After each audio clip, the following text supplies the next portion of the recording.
کتاب اللہ حدیث مصطفیٰ کی ترجمان، مرکزی جمعیت اہل حدیث پاکستان۔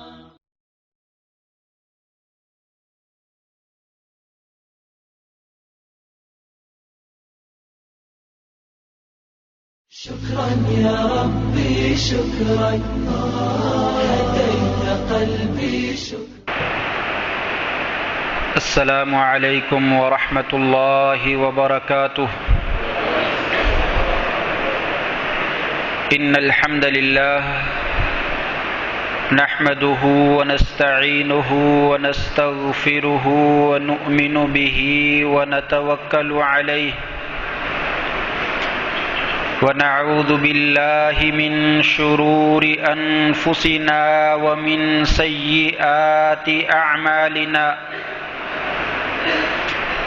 من يهده الله فلا مضل له ومن يضلل فلا هادي له، وأشهد أن لا إله إلا الله وحده لا شريك له، وأشهد أن محمدا عبده ورسوله۔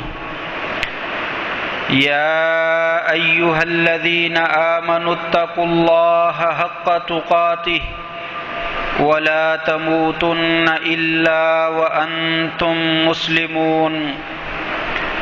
يا أيها الناس اتقوا ربكم الذي خلقكم من نفس واحدة وخلق منها زوجها وبث منهما رجالا كثيرا ونساء، واتقوا الله الذي تساءلون به والأرحام، إن الله كان عليكم رقيبا۔ يا أيها الذين آمنوا اتقوا الله وقولوا قولا سديدا يصلح لكم أعمالكم ويغفر لكم ذنوبكم، ومن يطع الله ورسوله فقد فاز فوزا عظيما۔ أما بعد فإن خير الحديث كتاب الله، وخير الهدي هدي محمد صلى الله عليه وسلم، وشر الأمور محدثاتها، وكل محدثة بدعة، وكل بدعة ضلالة، وكل ضلالة في النار۔ اللهم صل على محمد وعلى آل محمد كما صليت على إبراهيم وعلى آل إبراهيم إنك حميد مجيد۔ اللهم بارك على محمد وعلى آل محمد كما باركت على إبراهيم وعلى آل إبراهيم إنك حميد مجيد۔ اللهم انفعنا بما علمتنا وعلمنا ما ينفعنا وزدنا علما۔ رب اشرح لي صدري ويسر لي أمري واحلل عقدة من لساني يفقه قولي۔ أما بعد فأعوذ بالله من الشيطان الرجيم۔ يا أيها الذين آمنوا قوا أنفسكم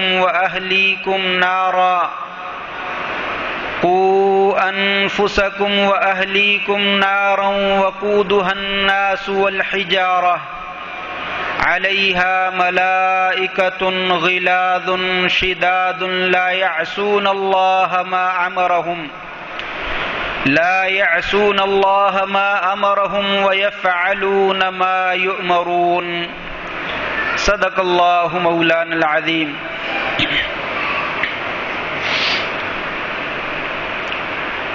ہر قسم کی تعریف اور حمد و ثناء اللہ وحدہ لا شریک کی ذات کے لیے انگنت لا تعداد کروڑہ درود و سلام سید الاولین والآخرین شفیع المذنبین امام الانبیاء احمد مجتبی حضرت محمد الرسول اللہ صلی اللہ تعالی علیہ وآلہ وسلم کی ذات گرامی کے لیے مختصر حمد و ثنا کے بعد محترم دوستوں، بزرگوں، بھائیوں اور نہایت ہی عزت کے لائق ماؤں اور بہنوں، اللہ تبارک و تعالی نے نبی کائنات حضرت محمد الرسول اللہ صلی اللہ علیہ وسلم کو جو مقام اور مرتبہ اور جو شان و شوکت عطا فرمائی، وہ کائنات کے کسی دوسرے فرد، کسی ولی، کسی شہید، بلکہ کسی اور نبی کو بھی عطا نہیں کی گئی۔ آپ کو خاتم النبیین بنایا گیا، سید الانبیاء والمرسلین بنایا گیا۔ اسی طریقے سے آپ کی امت یعنی امت محمدیہ علی صاحبہا افضل الصلاۃ والتسلیم، آپ کی امت کو بھی وہ مقام عطا کیا گیا جو دوسری کسی امت کو عطا نہیں کیا گیا۔ تمام نبیوں میں سے آپ کا مقام اعلیٰ ہے، اور تمام نبیوں کی امتوں میں سے آپ کی امت کا مقام اعلیٰ اور عرفہ ہے۔ جو عزت، جو شان و شوکت آپ کی امت کو عطا کی گئی، وہ کسی دوسرے نبی کی امت کو عطا نہیں کی گئی۔ اس لیے مجھے اور آپ کو چاہیے کہ میں بھی اور آپ بھی اس امت کے افراد میں سے ہیں، ہمارا شمار بھی اس امت میں سے ہوتا ہے جس امت کو اللہ تبارک و تعالی نے دوسری تمام امتوں کے اوپر فضیلت اور برکت عطا فرمائی ہے۔ ہمیں یہ چاہیے کہ ہم اپنے مقام کو پہچانیں، اپنی عزت کو پہچانیں، جو مرتبہ اور جو مقام اللہ کریم نے ہمیں عطا کیا ہے اس کی شناسائی کریں، اور اس مرتبے اور مقام کو پہچاننے کے بعد جو ہماری ذمہ داری ہے اس ذمہ داری کا احساس کریں اور اس ذمہ داری کو ادا کرنے کی کوشش کریں۔ اس لیے کہ جس قدر کسی انسان کا مقام اور مرتبہ اونچا ہوتا ہے، کسی کی پوسٹ جس قدر اعلیٰ ہوتی ہے، اسی قدر اس کی ذمہ داری بھی عظیم اور اعلیٰ ہوتی ہے۔ جب ہمارا مقام اور مرتبہ اعلیٰ ہے تو ہماری ذمہ داری بھی بہت اعلیٰ ہے، لیکن افسوس کہ ہمیں نہ اپنے مقام کا علم ہے اور نہ ہی ہمیں اپنی ذمہ داری کا کوئی پاس ہے۔ اللہ تبارک و تعالیٰ کے نبی آپ صلی اللہ علیہ وسلم نے فرمایا تھا، ان امتی مرحومہ، میری امت اللہ تبارک و تعالیٰ نے اس کے اوپر رحمت ہی رحمت کر رکھی ہے۔ اللہ کی رحمت اس امت کے شامل حال ہے۔ اس کا مقام اور مرتبہ کیا ہے؟ کل قیامت کا دن ہوگا، اللہ تبارک و تعالیٰ ایک ایک پیغمبر، ایک ایک نبی کو بلائیں گے اور ان سے پوچھیں گے کہ بتاؤ تم نے نبوت کا حق ادا کیا ہے؟ میں نے جو ذمہ داری تمہارے سر پہ لگائی تھی اسے ادا کیا ہے، اسے نبھایا ہے؟ سب نبی جو ہے وہ ہاں میں جواب دیں گے۔ انہی نبیوں میں ایک نبی ہیں جن کا نام ہے حضرت نوح علیہ السلام۔ اپنی قوم کو 950 برس انہوں نے تبلیغ کی، واعظ کیا، لوگوں کو سمجھایا۔ کل قیامت کا دن ہوگا، یہ بھی آئیں گے، اللہ کریم ان سے بھی سوال کریں گے۔ نوح علیہ السلام کہیں گے یا اللہ 950 برس میں اپنی قوم کو سمجھاتا رہا، ابھی بھی میں نے اپنا پیغام نہیں پہنچایا، اپنی نبوت کا حق ادا نہیں کیا، تو پھر میں نے کب کرنا ہے؟ اللہ تبارک و تعالیٰ نوح علیہ السلام کی قوم سے پوچھیں گے بتاؤ بھی میرا بندہ تمہارے پاس آیا تھا، اس نے پیغام پہنچایا؟ ان کی قوم جواب جو ہے وہ نفی میں دی کہ یا اللہ ہمارے پاس کوئی نبی نہیں آیا، ہمیں کسی نے اللہ کا پیغام نہیں پہنچایا۔ 950 برس تبلیغ کرنے کے باوجود قوم کی ہٹ درمی کا مظاہرہ دیکھیے، اللہ کے سامنے برملا انکار کر دیں گے کہ ہمیں انہوں نے آ کر تبلیغ جو ہے وہ نہیں کی۔ اللہ تبارک و تعالیٰ نوح علیہ السلام سے کہیں گے گواہ لاؤ بھائی، کوئی تمہارے پاس گواہ ہے تو وہ پیش کرو۔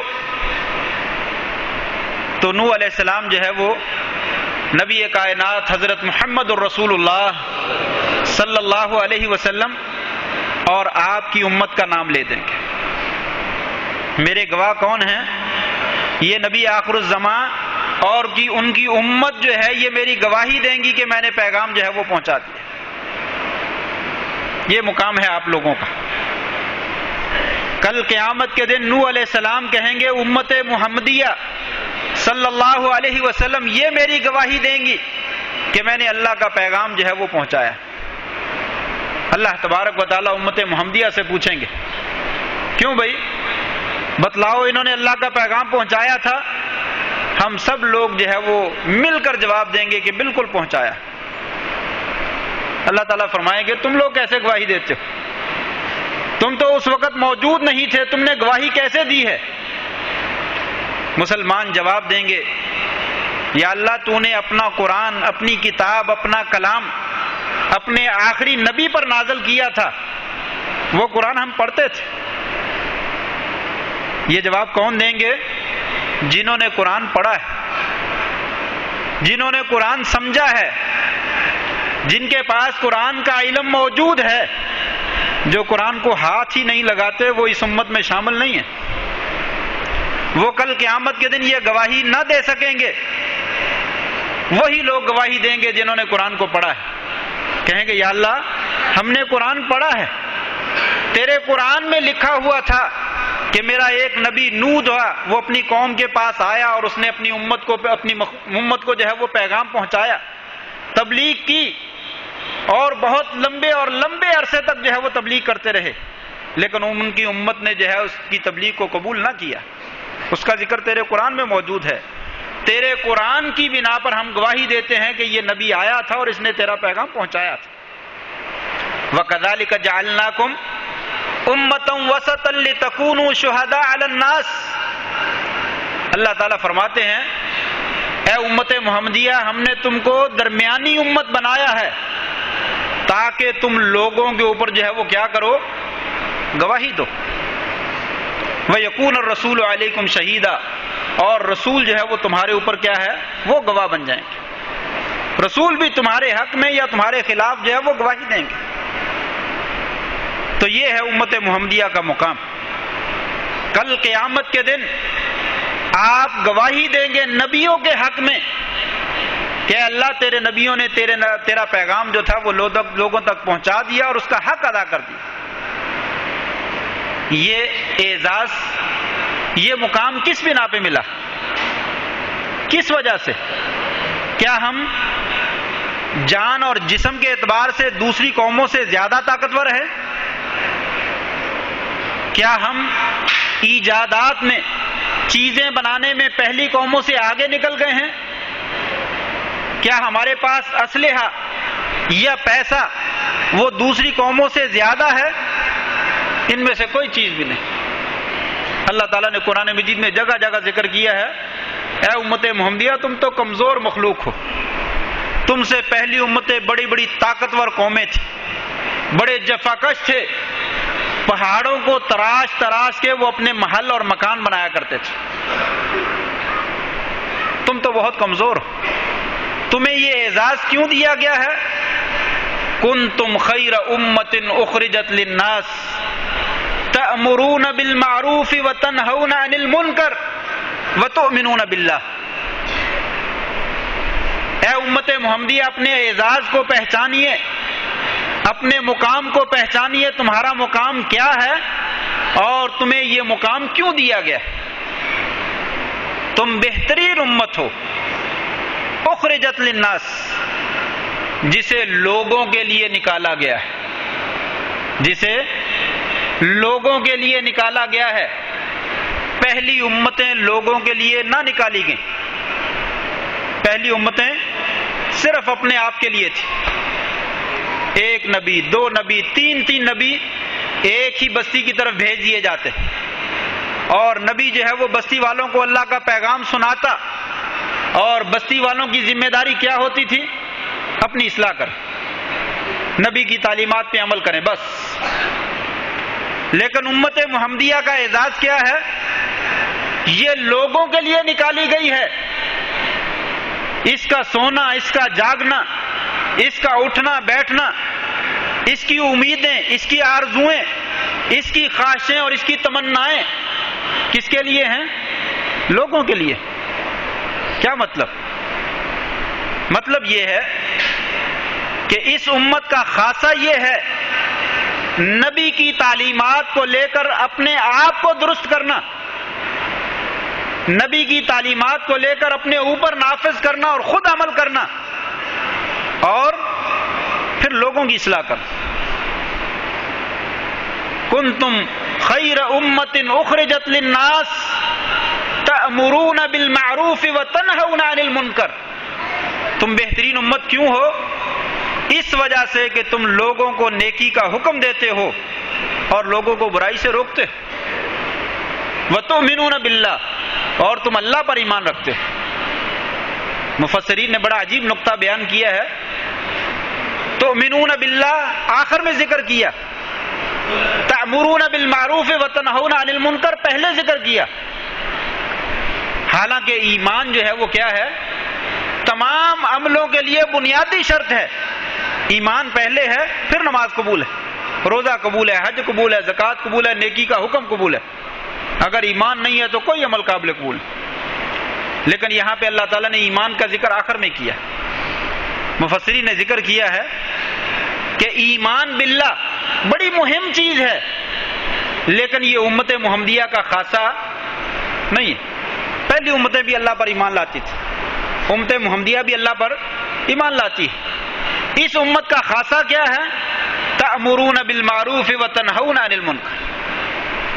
اس امت کا خاصہ یہ ہے جو پہلی امتوں میں موجود نہیں تھا، کہ یہ نیکی کا حکم کرتی ہیں اور برائی سے روکتی ہیں.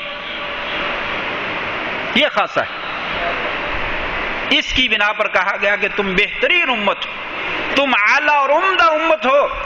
اپنے مقام کو بھی پہچانو، اپنی ذمہ داری کو بھی ادا کرو. اب آئیے، تمہاری ذمہ داری کیا ہے؟ کھا لیا، پی لیا، سو لیا، دنیا میں عیش اور موج مستی کر لی، بس ہماری ذمہ داری ختم ہو گئی؟ نہیں. یا ایھا الذین آمنوا قوا انفسکم واہلیکم نارا. اے ایماندار لوگو، اے قرآن پڑھنے والو، قرآن کو ماننے والو، قرآن تمہیں امت محمدیہ کو یہ حکم دے رہا ہے، قوا انفسکم واہلیکم نارا. اپنے آپ کو اور اپنے گھر والوں کو کیا کرو؟ آگ سے بچاؤ، جہنم سے بچاؤ. وہ جہنم جو دنیا کی آگ سے 69 گنا زیادہ ہے. انسان کو جلانے کے لیے دنیا کی آگ ہی کافی. کوئی 1 2 second 3 second 5 second 10 second 1 minute زیادہ کر لیجئے. 1 منٹ اپنا ہاتھ جو ہے وہ آگ کے اندر نہیں رکھ سکتا، وگرنہ جل جائے گا. اندازہ کیجئے جب یہ آگ جو ہے وہ 69 گنا زیادہ کر دی جائے گی. کہا اپنے آپ کو اور اپنی اولادوں کو، اپنے گھر والوں کو، اپنے بیوی بچوں کو جہنم سے بچاؤ. یہ ذمہ داری ہے آپ کی. انسان دنیا میں بچہ بیمار ہو جاتا ہے، پیٹ میں درد ہو جاتا ہے بچے کے، پریشان ہو جاتا ہے، ڈیوٹی چھوڑ دیتا ہے، گھر میں آ جاتا ہے، اس ڈاکٹر کے پاس، اس ڈاکٹر کے پاس، اس ڈاکٹر کے پاس، اس ہسپتال میں، دوسرے ہسپتال میں، تیسرے ہسپتال میں، جب تک اس کا علاج نہیں ہو جاتا، بچہ پرسکون نہیں ہو جاتا، انسان کو چین نہیں آتا۔ کہا ذرا غور کیجئے، اگر آپ کی نظروں کے سامنے آپ کے بچے کو آگ میں ڈال دیا جائے، اس کو جلتا ہوا دیکھنا برداشت کریں گے؟ کبھی نہیں برداشت کریں گے۔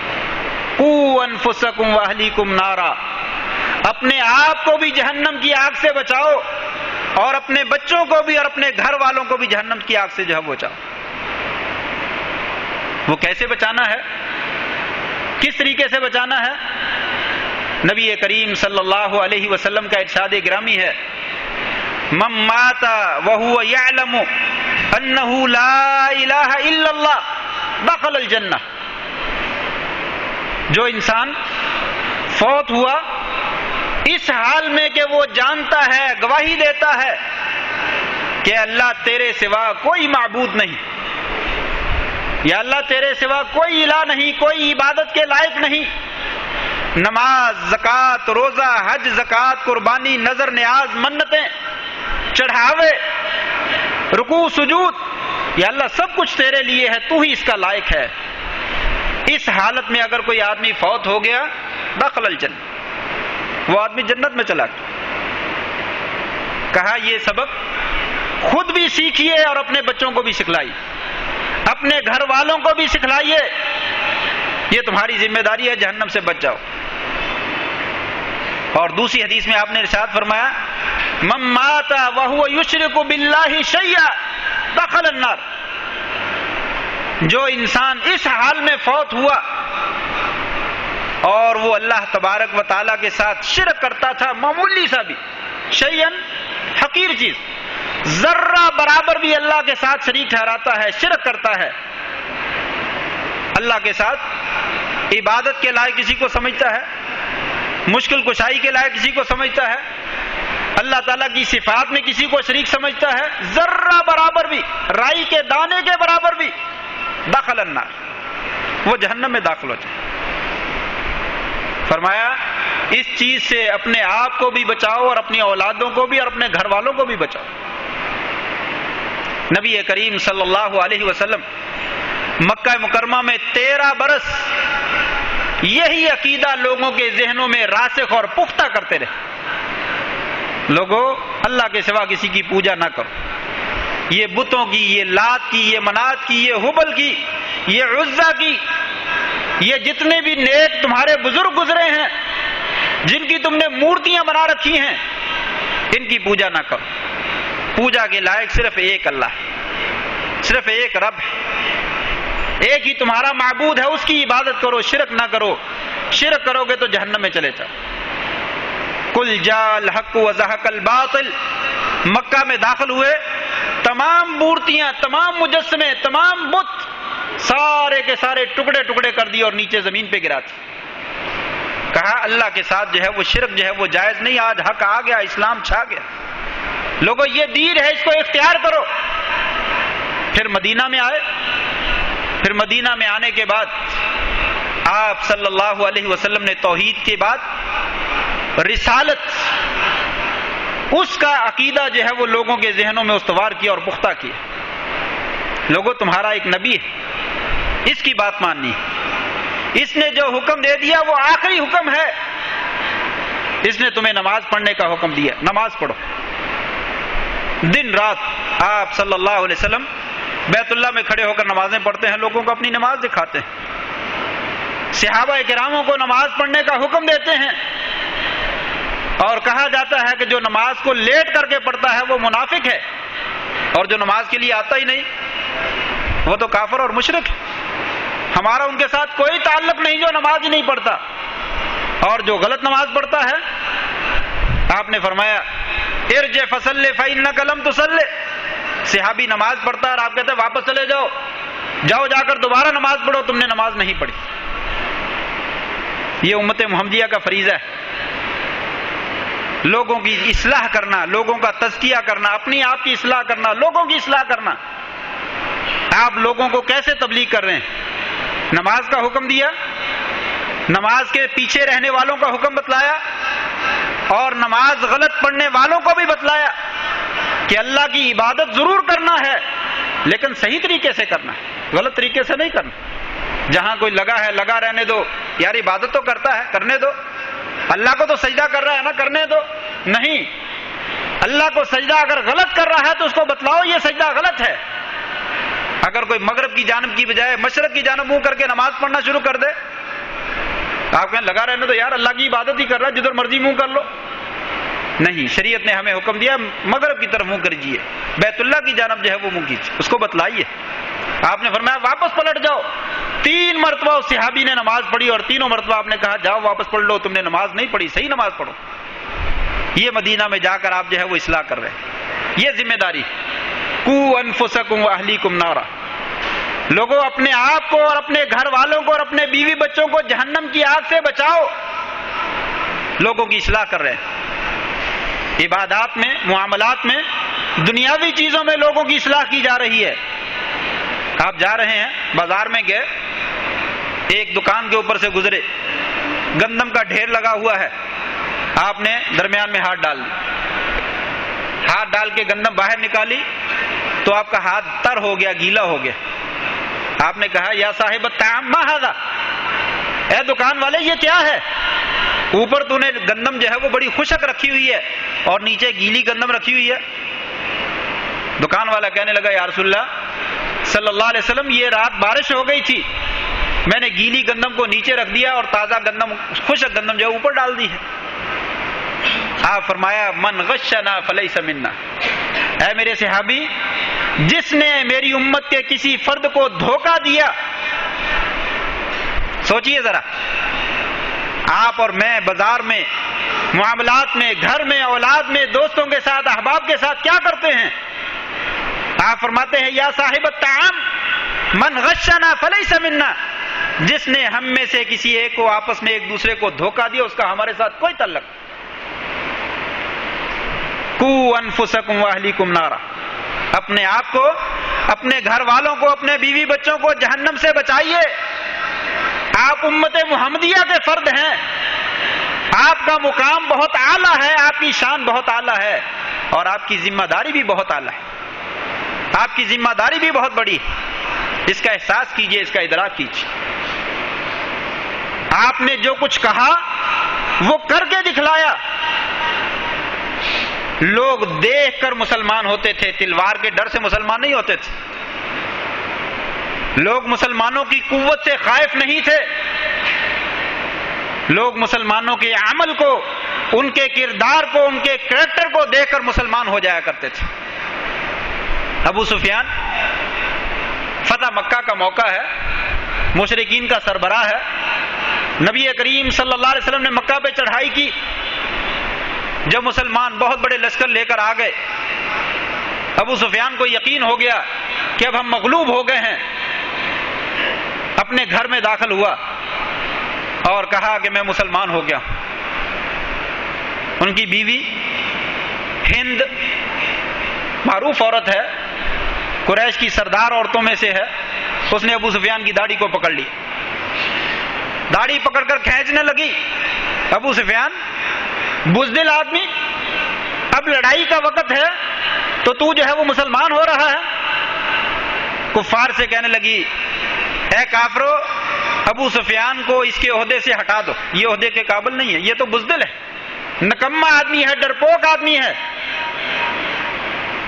یہ باتیں کی، اور باتیں کہنے کے بعد اس کے دل میں خیال پیدا ہوا یہ مسلمان کل ایک کمزور ترین قوم تھی، ڈرتے تھے، ہم ان کے اوپر ظلم کرتے تھے، ہم نے ان کو مکہ سے نکلنے پر مجبور کر دیا تھا، یہ بھاگ گئے تھے، ہجرت کر لی ان لوگوں نے. آج کیا معاملہ ہے؟ وہی کمزور سے مسلمان ہمارے اوپر غالب آ گئے ہیں، ہمارے اوپر چڑھائی کر دی اور مشرک جو ہے وہ بھاگ رہے ہیں. کیا ماجرا ہے؟ مجھے دیکھنا تو چاہیے. برقع پہنا. حافظ ابن حجر نے اپنی کتاب الاصابہ میں یہ واقعہ نقل کیا ہے. کہتے ہیں ہندا نے برقع پہنا اور بیت اللہ میں چلی گئی. بیت اللہ میں کیا دیکھتی ہے؟ مسلمان آ چکے ہیں، چاروں طرف بیت اللہ میں مسلمان ہی مسلمان چھائے ہوئے ہیں. کیا ہو رہا ہے؟ کوئی آدمی کھڑا ہے، اللہ اکبر، ہاتھ باندھے ہوئے ہیں اور قرآن مجید پڑھ رہا ہے اور رو رہا ہے.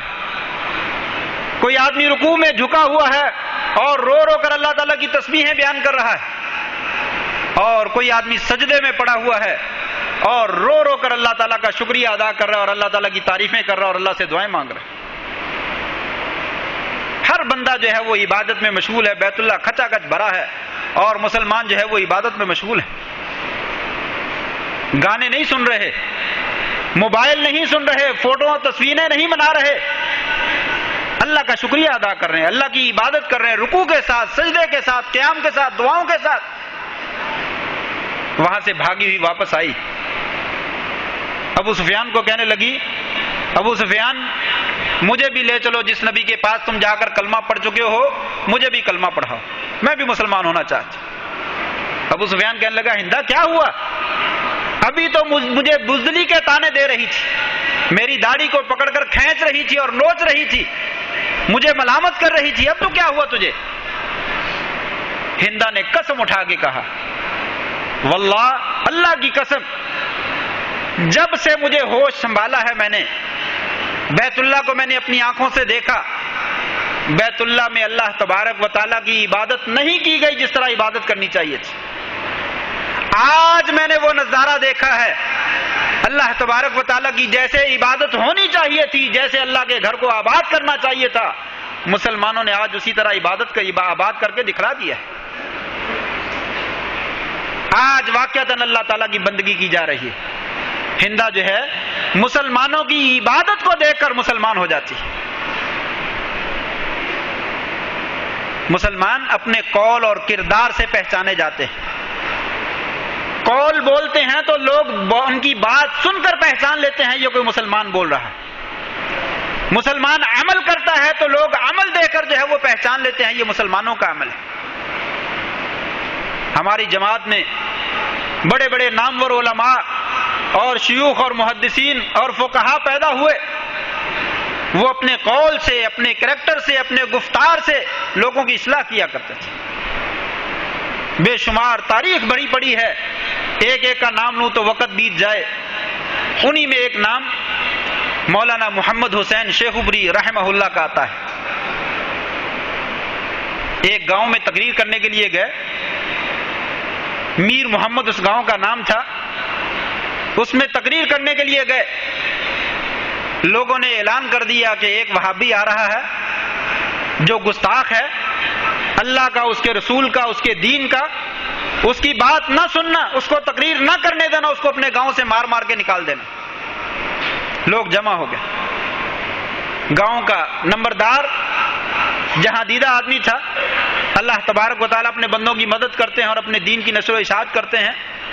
وہ کہنے لگا ٹھہرو بھی ٹھہرو، بات سنو، ہم نے اس سے قبل اس کی گفتگو نہیں سنی، ہم نہیں جانتے وہ کیسا آدمی ہے، آؤ اس کی گفتگو سنتے ہیں. اگر وہ گستاخ ہے اسے چوک میں کھڑا کر کے گولی مار دیں گے. اگر اس نے ذرہ برابر بھی کوئی ایسی بات کی جس سے گستاخی کی جھلک آتی ہو اسے گولی مار دی جائے. اور اگر اچھی باتیں کرتا ہے تو خام خواہی شریف آدمی کو کیوں نقصان پہنچانا ہے. لوگ پرسکون ہو گئے، کہنے لگے چلو چلتے. مولانا نے 3 گھنٹے سیرت النبی کے اوپر تقریر کی، نبی کریم صلی اللہ علیہ وسلم کے اوصاف بیان کیے، آپ کے فضائل اور معجزات کا تذکرہ کیا. 3 گھنٹے کی تقریر سننے کے بعد وہی نمبردار جو کہتا تھا کہ اس کو چوک میں کھڑے کر کے گولی مار دیں گے، کہنے لگا لوگوں سن لو، آج کے بعد جو عقیدہ مولوی محمد حسین شیخوپوری کا ہے وہی عقیدہ میرا ہے. میں اسی عقیدے پہ مروں گا جو عقیدہ مولوی محمد حسین کا ہے. ان کے پیچھے پورے کا پورا دیہات جو ہے وہ مسلمان ہو. مسلمان اپنے قول سے پہچانے جاتے ہیں، اپنے کریکٹر سے پہچانے جاتے ہیں، اپنے کردار سے پہچانے جاتے ہیں. عمل کر کے دکھلائیے، اپنے قول میں اچھائی پیدا کیجیے، اپنے بچوں کو اچھے طریقے سے سمجھائیے. اپنے گھر والوں کو اچھے طریقے سے سمجھائیے، اپنے دوست احباب کو اچھے طریقے سے سمجھائیے، فتوے نہ لگائیے، لوگوں کے اوپر شدت نہ کیجیے، خود اچھا عمل کیجیے، اچھا عمل دیکھ کر لوگ جو ہے وہ سیدھے ہو جاتے ہیں، پھر اس کے بعد اچھے طریقے سے بات کیجیے، دیکھیے اس میں کیسا اثر جو ہے وہ پیدا ہوتا ہے، کیسی تاثیر پیدا ہوتی ہے۔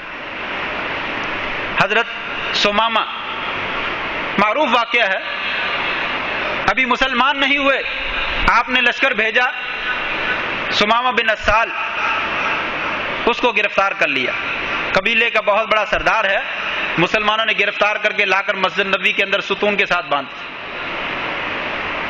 ہمارے جیسا ہوتا تو جن لوگوں نے باندھا تھا ان کو بھی نعوذ باللہ من ذالک برا بھلا کہتا، اور مسجد کو پتہ نہیں کتنی مرتبہ دھوتا، کافر کو مسجد میں لا کر باندھ دیا، یہ کیا کر دیا؟ لیکن آپ صلی اللہ علیہ وسلم نے کوئی ایسا نہیں، بلکہ تاریخ کی کتابوں میں موجود ہے، آپ نے گھر والوں کو حکم دیا اس کو بہترین دودھ جو ہے وہ جانور کا نکال کر پیش کیا جائے، اس کو اچھا کھانا پیش کیا جائے، اور پھر مسجد میں اس کو بندہ رہنے دیا۔ صحابہ اکرام آتے ہیں، نماز پڑھتے ہیں، آپ صلی اللہ علیہ وسلم کی گفتگو سنتے ہیں اور واپس چلے جاتے ہیں۔ صبح و شام ثمامہ جو ہے یہ نظارہ جو ہے وہ کر رہا ہے۔ ایک دن گزرا تو آپ صلی اللہ علیہ وسلم اس کے پاس آئے، ثمامہ سناؤ کیا حال ہے، کیا بیت رہی ہے؟ ثمامہ آگے سے بڑے غصے سے بولتا ہے، ان تنعم تنعم علی شاکر وان تقتل تقتل ذا دم۔ اے محمد صلی اللہ علیہ وسلم، اگر آپ مجھ پر احسان کریں اور احسان کر کے مجھے چھوڑ دیں تو آپ ایک احسان مند کو چھوڑیں گے، میں آپ کا احسان کبھی نہیں بھولوں گا اور آپ کا بدلہ چکا دوں گا، اور اگر آپ مجھے قتل کر دیں گے میرا قبیلہ پیچھے کھڑا ہے، آپ سے بدلہ لینے کے لیے تیار ہے، وہ آپ سے بدلہ ضرور لے لے گا۔ اگر آپ کو مال چاہیے تو مجھے بتلاؤ، میں آپ کو مال دے دیتا ہوں۔ مجرم ہے، دشمن ہے، آپ کی قید میں ہے اور آپ کو بڑی بدتمیزی کے ساتھ پیش آ رہا ہے، آپ سزا دینا چاہتے، قتل کروانا چاہتے، کروا سکتے تھے، کچھ نہیں کہا، چھوڑ دیے۔ اگلے دن کھانے میں، مہمان نوازی میں کسی قسم کی کوئی کسر نہیں چھوڑی، اسی طرح تازہ دودھ اور بہترین کھانا جو ہے وہ پیش کیا۔ دوسرے دن پھر پوچھا، اس نے پھر یہی جواب دیا۔ تیسرے دن پھر پوچھا، اس نے پھر یہی جواب دیا۔ تیسرے دن کے بعد آپ نے صحابہ کو بولا اس کی رسیاں چھوڑ دو، اور ثمامہ سے کہا جاؤ ثمامہ تم آزاد ہو جاؤ، چلے جاؤ جہاں جانا۔ ثمامہ چلا گیا، باہر نکلا، ایک باغ میں داخل ہوا، غسل کیا اور واپس آیا اور آ کر کہنے لگا یا رسول اللہ مجھے کلمہ پڑھائی، میں مسلمان ہونا چاہتا ہوں۔ واللہ ما کان علی الارض وجہ ابغض الی من وجہک، اللہ کی قسم آج سے قبل اس کائنات کے اندر، اس روئے زمین پر مجھے کوئی چہرہ اتنا زیادہ ناپسندیدہ نہیں تھا جتنا آپ کا چہرہ تھا۔ فاصبح وجہک احب الوجوہ الی، آج کے دن آپ کا چہرہ جو ہے وہ کائنات کے تمام چہروں سے زیادہ پسندیدہ بن چکا ہے۔ آپ کا یہ شہر مجھے انتہائی ناپسندیدہ تھا، آج مجھے جو ہے وہ پسندیدہ بن گیا ہے۔